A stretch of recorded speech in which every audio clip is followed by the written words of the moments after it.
Now students, we'll discuss some properties of gases. See, gaseous particles or the gaseous material is not visible to us. It's an obvious thing. And the air is present around us, oxygen, nitrogen, all these gases are present, but still they are not visible to us. The reason is again the arrangement of the particles. Here the particles are very, very far from one another. They are independent of each other, you can say. Unlike solids or liquids, they have greater spaces between the particles, due to which they move freely and are independent of each other. The particles are very far from each other, and due to this only they show very different properties when compared to that of solids and liquids. Now see the next property. They do not have any definite shape, mass or volume. See, air is present around us. If it would have got any shape, then it would have created a problem. While moving, while walking, we would have been striking with it, right? It would have been visible to us, but that's not the case.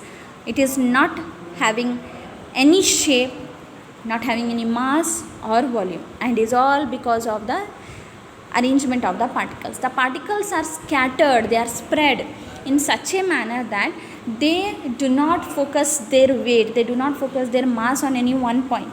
Hence, their masses become negligible. Since the mass is not focusing or the particles are not contained at one place, they have got no fixed volume. See, I am saying they have no fixed volume. I am saying fixed. I am not at all saying that they have got no volume. Right? They have. You can measure the volume. What is that case? We will see. But it is not like they do not have any mass, they do not have any volume. I am saying they do not have definite mass and volume. It is not fixed here. Next, here comes compressibility. As the spaces, see, in solids we have seen that they were least compressible because the particles were having least spaces between them. Due to that, when you were putting pressure on that one, when you were exerting pressure on the solid substance, the particles couldn't arrange themselves properly, or they couldn't you can say compress themselves so that something can enter that material.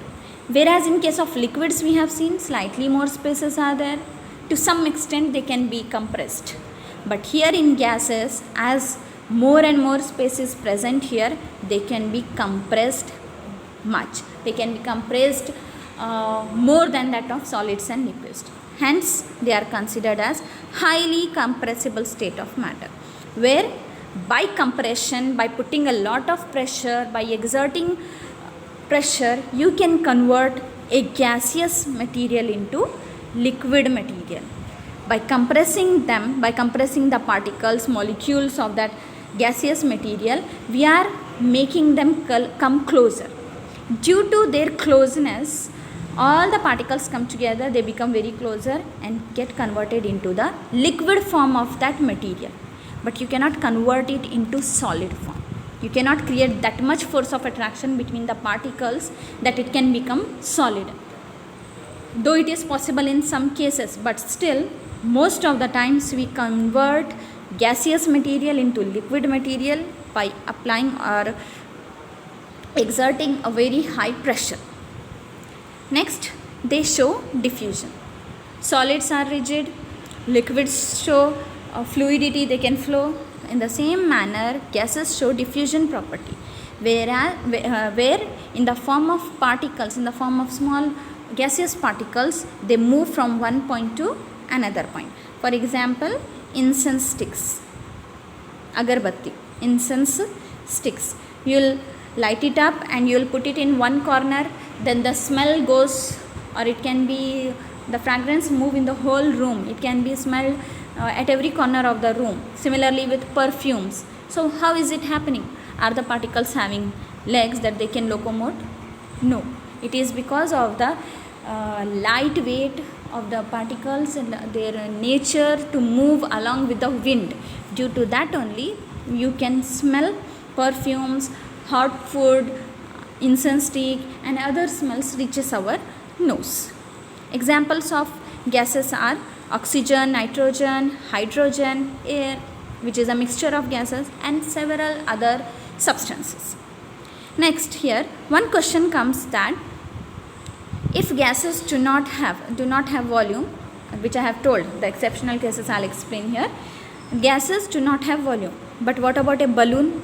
When you are filling the air into a balloon, then what happens? It expands. It is expanding. That means it is trying to cover some space.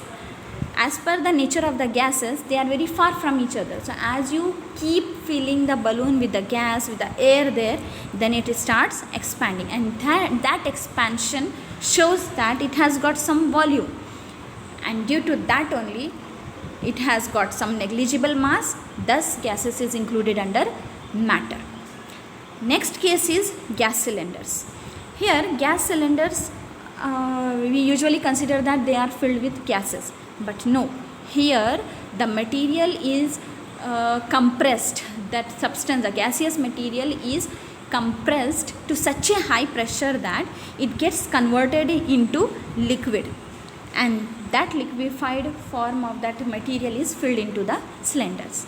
And that is the reason the perfume bottles, the gas cylinders, the LPG at home, or CNG, compressed natural gas, all these cylinders or the containers, when you shake them, you can feel the liquid moving inside. It is because the gas is compressed at a very high pressure into those containers, and that process we are calling as liquefaction. This allows the gases to be filled into the container, and you can calculate their mass and volume as well. And due to that only, on the containers 250 ml, 500 ml, cylinders 15 liters, like that, different quantities will be written on it. So these two exceptional cases I have shown you, wherein even though gases are said to not to have mass and volume, but still with these two cases you can explain how their mass and volume is negligible, but still they have got it. So these are the properties of solids, liquids and gases.